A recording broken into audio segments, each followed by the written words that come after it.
Gracia y paz de Cristo Jesús sea con cada uno de ustedes. Bienvenido a este espacio de reflexión sobre el temario de las Sagradas Escrituras a manera de devocional. Un espacio donde exploramos la palabra de Dios para encontrar sabiduría práctica para nuestro día a día. Y hoy hablaremos en el tema número 190, la última Pascua que celebró el Señor con sus discípulos, bajo el título El Memorial del Nuevo Pacto en la Sangre del Cordero, instituido en la hora señalada. La noche que cambió la eternidad. En el silencio de una noche de luna llena, en un aposento alto de Jerusalén, el Hijo de Dios se sentó a la mesa con los hombres que habían compartido sus 3 años de ministerio. Era la Pascua, la celebración más antigua y significativa del pueblo judío, que conmemoraba la liberación de la esclavitud en Egipto. Pero aquella noche no sería una Pascua ordinaria. Algo nuevo estaba por nacer, un memorial que trascendería los siglos y conectaría a cada generación de creyentes con el sacrificio único del Cordero de Dios. Como pueblo que ha recibido la plenitud de la revelación del Dios único manifestado en Jesucristo, nos acercamos a esta mesa con temor y temblor, pero también con gozo indescriptible, porque en ella no recordamos un evento histórico distante, sino la obra redentora que nos ha dado vida eterna, y lo hacemos con la mayor precisión posible, buscando honrar no solo el día, sino también la hora en que nuestro Salvador instituyó este sagrado memorial, y tomó el pan y dio gracias, y lo partió, y les dio, diciendo: Esto es mi cuerpo, que por vosotros es dado, haced esto en memoria de mí. Asimismo tomó la copa, después de haber cenado, diciendo: Esta copa es el nuevo pacto en mi sangre, que por vosotros se derrama. Lucas 22, 19 y 20. Estas palabras, pronunciadas hace 2000 años, resuenan hoy con la misma potencia. Son el testamento de nuestro Salvador, la institución de un memorial perpetuo que nos une a Él y nos une entre nosotros en el tiempo preciso que Él mismo estableció.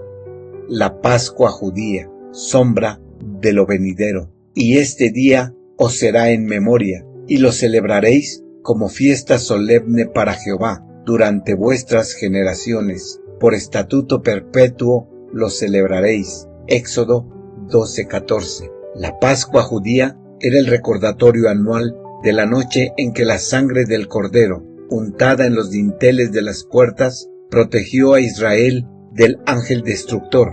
Era una celebración familiar, íntima, cargada de simbolismo. Cada elemento hablaba de liberación: el cordero sin defecto, los panes sin levadura, las hierbas amargas.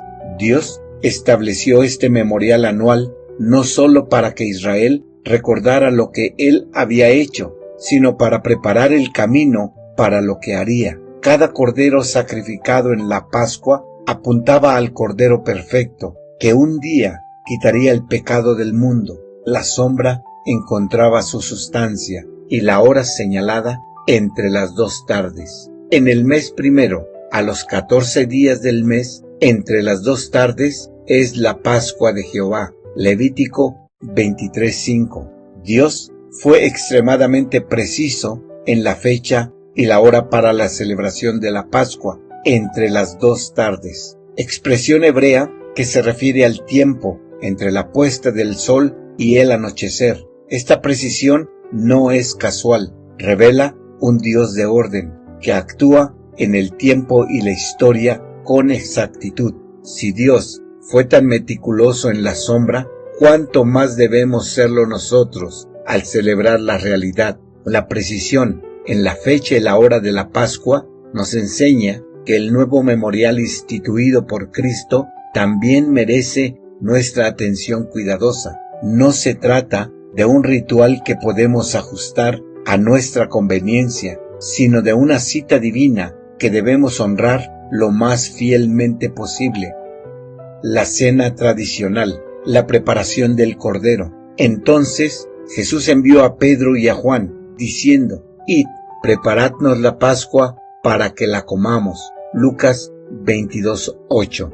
Los discípulos prepararon la Pascua según la tradición recibida. Habría habido cordero asado, pan sin levadura, vino, hierbas amargas. Habría habido preguntas y respuestas, salmos y oraciones, todo según el ritual establecido durante siglos. Pero Jesús, el Señor de la Pascua, estaba a punto de darle un significado radicalmente nuevo: la hora de la celebración, de noche. Cuando era la hora, se sentó a la mesa y con él los apóstoles. Lucas 22:14. Porque yo recibí del Señor lo que también os he enseñado, que el Señor Jesús, la noche que fue entregado, tomó pan, y habiendo dado gracias, lo partió y dijo: Tomad, comed, esto es mi cuerpo que por vosotros es partido. Haced esto en memoria de mí. Primera de Corintios 11, 23 y 24. Note la expresión: cuando era la hora. Jesús esperó el momento preciso, el tiempo establecido por la ley, para celebrar esta Pascua. No hubo apresuramiento, ni anticipación, hubo sujeción al orden divino. Y el apóstol Pablo, transmitiendo la tradición que recibió, enfatiza un detalle crucial: fue la noche que fue entregado, no fue en la mañana, no fue al mediodía, fue en la noche. ¿A qué hora era la cena en el tiempo de Jesús? En el mundo judío del siglo I, el día comenzaba al ponerse el sol. Génesis 1. Y fue la tarde y la mañana. La comida principal del día era al final de la jornada, después de la puesta del sol, generalmente entre las 6 p.m. y 9 p.m., dependiendo de la estación. En el caso de la Pascua, debía celebrarse entre las 2 tardes, Éxodo 12:6, lo que en la práctica del segundo templo significaba desde el atardecer hasta el anochecer. La última cena ocurrió en el contexto de la Pascua judía. No fue desayuno, no fue comida ligera, fue cena formal pascual, nocturna, no en la mañana, no al mediodía, no a las 3 de la tarde, fue en la cena. Esta era una práctica apostólica temprana, como vemos en Hechos, y en el primer día de la semana, reunidos los discípulos para partir el pan, Pablo les enseñaba, habiendo de salir al día siguiente, y alargó el discurso hasta la medianoche. Hechos 27. Aquí vemos una reunión para partir el pan, que se extiende hasta la medianoche, indicando claramente que era una reunión nocturna. ¿Por qué de noche? Porque los creyentes trabajaban durante el día. El domingo no era día de descanso oficial en el Imperio Romano. Las reuniones eran después de la jornada laboral, siguiendo el patrón de la Cena del Señor que fue instituida de noche. La evidencia de Hechos 12, la iglesia en oración nocturna. Por entonces, el rey Herodes echó mano a algunos de la iglesia para maltratarles y mató a espada a Jacobo, hermano de Juan, y viendo que había agradado a los judíos, procedió a prender también a Pedro. Eran entonces los días de los panes sin levadura, y así Pedro estaba custodiado en la cárcel, pero la iglesia hacía sin cesar oración a Dios por él. Hechos 12:1 al 3 y 5. El contexto es crucial.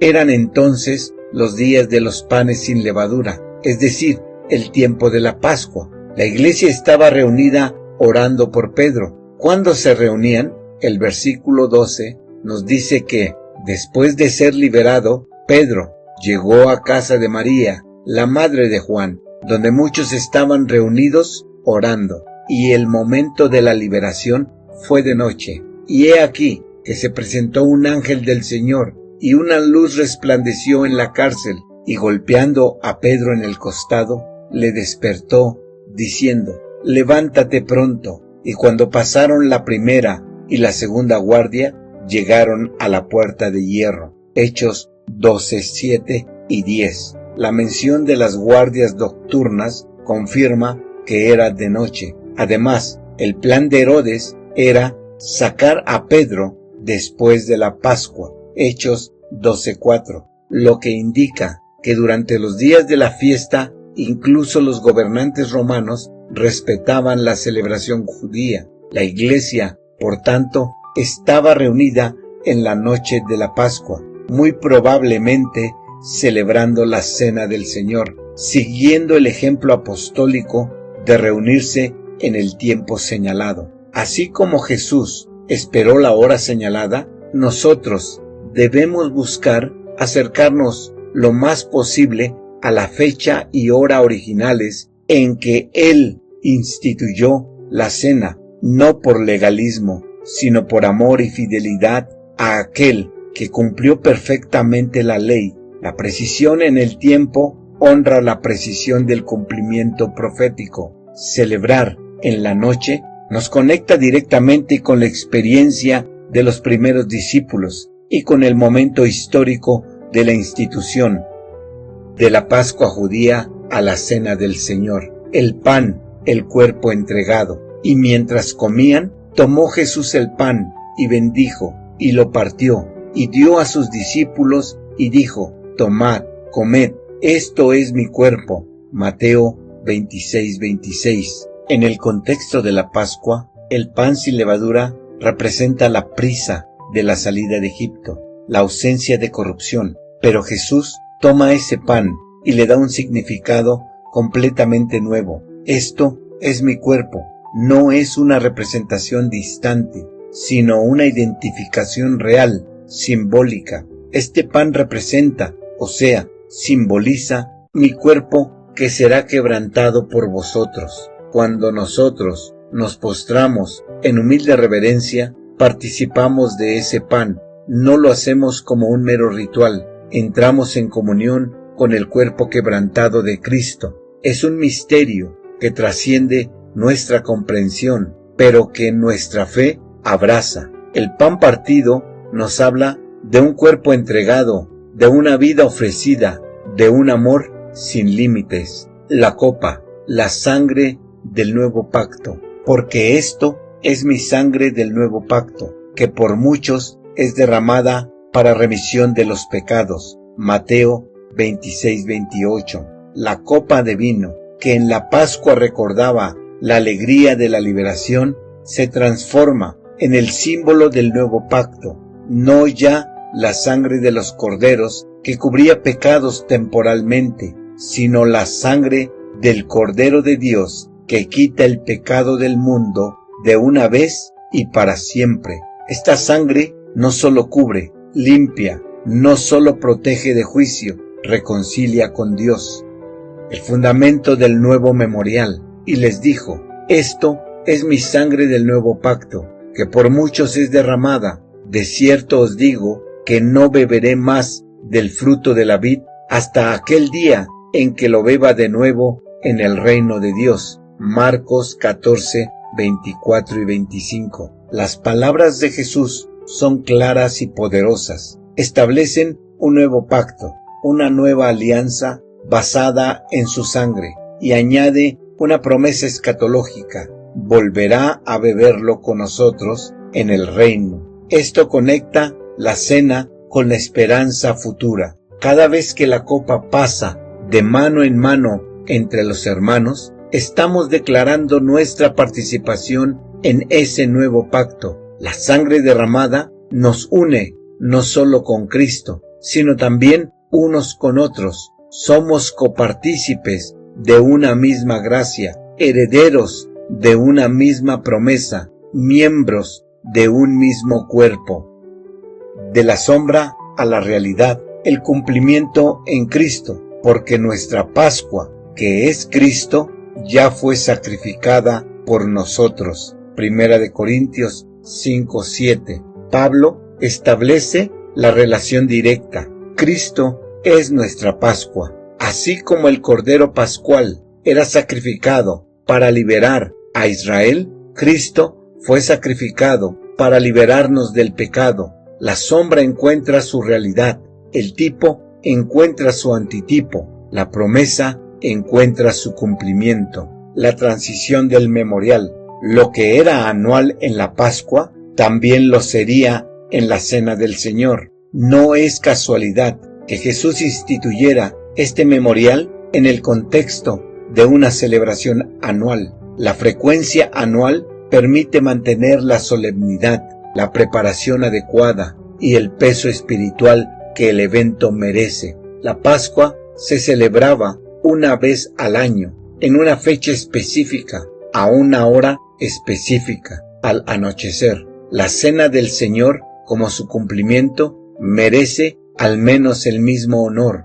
Celebrarla semanalmente o mensualmente puede llevar a la rutina y a la pérdida del significado profundo. La anualidad nos permite acercarnos con la reverencia que la mesa requiere. La importancia de la hora entre las dos tardes. Cristo murió a la hora novena, como a las 3 p.m., que cae dentro del periodo entre las dos tardes. Instituyó la cena la noche anterior, después de las 6 p.m., comenzando el nuevo día judío, pero la conexión temporal es significativa. Al celebrar la cena lo más cerca posible de la fecha y hora originales, al anochecer del 14 de Nisan, nos conectamos más profundamente con el evento histórico y su significado espiritual. En nuestra congregación buscamos celebrar la Cena del Señor en la fecha más cercana al 14 de Abib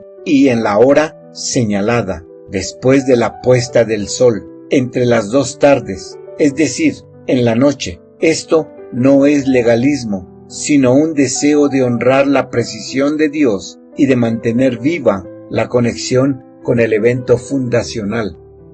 El mandato perpetuo, haced esto en memoria de mí, es un memorial y no un sacrificio repetido. Así también la copa, después de haber cenado, diciendo, esta copa es el nuevo pacto en mi sangre, haced esto todas las veces que bebieres en memoria de mí. Jesús no dijo, sacrificad esto de nuevo, dijo, haced esto en memoria de mí. La Cena del Señor no es un resacrificio de Cristo, como algunas tradiciones erróneamente enseñan. Es un memorial, un recordatorio, una proclamación de su muerte hasta que Él venga. El sacrificio fue una vez y para siempre. El memorial se repite para que nunca olvidemos. La proclamación profética hasta que Él venga. Porque todas las veces que comieres este pan y bebieres esta copa, la muerte del Señor anunciáis hasta que Él venga. Primera de Corintios 11:26. Cada cena del Señor es una proclamación. No solo recordamos, sino que anunciamos. Le decimos al mundo, a los ángeles, a los demonios y a nosotros mismos. Cristo murió por nuestros pecados. Es un sermón sin palabras, un testimonio visible de nuestra fe, la cena futura, la esperanza escatológica. Y os digo que desde ahora no beberé más de este fruto de la vid, hasta aquel día en que lo beba nuevo con vosotros en el reino de mi Padre. Mateo 26:29. Bienaventurados los que son llamados a la cena de las bodas del Cordero. Apocalipsis 19:9. Jesús conecta la cena presente con un banquete futuro. La cena que celebramos ahora es un anticipo, un primer plato de la gran cena de bodas del Cordero que celebraremos en su reino. Esta esperanza escatológica da a nuestra celebración un carácter de expectación gozosa. No solo miramos atrás a la cruz, sino que miramos adelante a la gloria. Nuestra celebración anual de la cena no es un evento privado e irrelevante. Es una declaración pública de la verdad central de nuestra fe. Al reunirnos para partir el pan en la noche señalada, estamos proclamando a nuestra comunidad que hay un Salvador que murió y resucitó y que esperamos su regreso para la cena final. La preparación para la cena, el mandato de examinarse. Así que cualquiera que comiere este pan o bebiere esta copa del Señor indignamente, será culpado del cuerpo y de la sangre del Señor. Por tanto, pruébese cada uno a sí mismo, y coma así del pan, y beba de la copa. 1 Corintios 11, 27 y 28. Acercarse a la mesa del Señor no es un acto trivial. Requiere un examen personal, introspección honesta, confesión de pecados. Comer y beber indignamente, sin discernir el cuerpo del Señor, sin arrepentimiento genuino, con pecado no confesado, trae juicio, no bendición. La comunión fraternal, el ósculo santo. Saludaos unos a otros con ósculo santo. Os saludan todas las iglesias de Cristo. Romanos 16, 16. Antes de acercarnos a la mesa, debemos asegurarnos de que nuestras relaciones con los hermanos están en orden. El ósculo santo no es un mero saludo, es la expresión visible de que no hay pleitos, rencores, ni divisiones entre nosotros. Es la señal de que estamos listos para participar juntos de la misma mesa. Los días previos a la cena deben ser días de ayuno y oración, de humillación delante de Dios, de búsqueda intensa de su rostro. Así como Israel se preparaba para la Pascua, nosotros nos preparamos para la cena. En los días previos a la cena, busquemos activamente la reconciliación con cualquier hermano con quien tengamos diferencias. Que el ósculo santo que compartamos sea genuino, no hipócrita. Que nuestra comunión en la mesa refleje nuestra comunión en la vida diaria.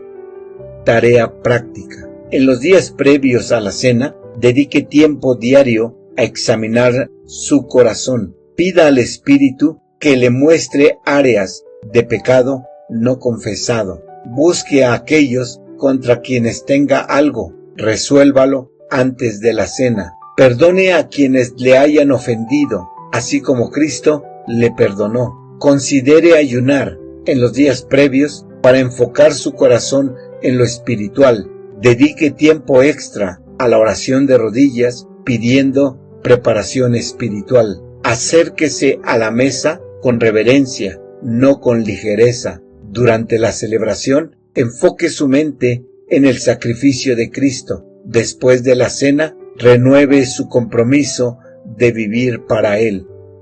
Versículos para meditar. Porque nuestra Pascua, que es Cristo, ya fue sacrificada por nosotros. 1 Corintios 5:7. Porque yo recibí del Señor lo que también os he enseñado, que el Señor Jesús, la noche que fue entregado, tomó pan. 1 Corintios 11:23. Ciertamente, llevó Él nuestras enfermedades y sufrió nuestros dolores, y nosotros le tuvimos por azotado, por herido de Dios y abatido, mas Él herido fue por nuestras rebeliones, molido por nuestros pecados. El castigo de nuestra paz fue sobre Él, y por su llaga fuimos nosotros curados. Isaías 53, 4 y 5. Al concluir esta meditación sobre la última Pascua, nos encontramos con una mesa que conecta el pasado, el presente y el futuro. Miramos hacia atrás y vemos la cruz. Miramos a nuestro alrededor y vemos a los hermanos con quienes compartimos la mesa. Miramos hacia adelante y vemos la cena de bodas del Cordero, cuando nos sentaremos con Él en su reino. Que nuestra celebración anual de la Cena del Señor sea siempre un momento de profunda reverencia, de genuino gozo, de sincera comunión. Que nos acerquemos con corazones preparados, habiéndonos examinado, habiéndonos reconciliado, habiendo renovado nuestro amor. Que no sea un ritual vacío, sino un encuentro vivo con el Cristo resucitado. Y mientras participamos del pan y de la copa en la noche señalada, como Él lo instituyó en aquella noche de su entrega, recordemos sus palabras: no beberé más de este fruto de la vid hasta aquel día en que lo beba nuevo con vosotros en el reino de mi Padre. Mateo 26-29. Hay una cena futura, una celebración eterna, un banquete sin fin. Hasta ese día celebraremos este memorial en la hora precisa, proclamando su muerte, esperando su venida, amándonos unos a otros en unidad fraternal, pues nuestros ojos no están puestos en lo temporal, sino en lo eterno. Aleluya. Agradeciéndole por acompañarnos en este devocional, mi deseo es que Dios bendiga su día y guarde su corazón. Nos vemos en el siguiente, el temario a manera de devocional.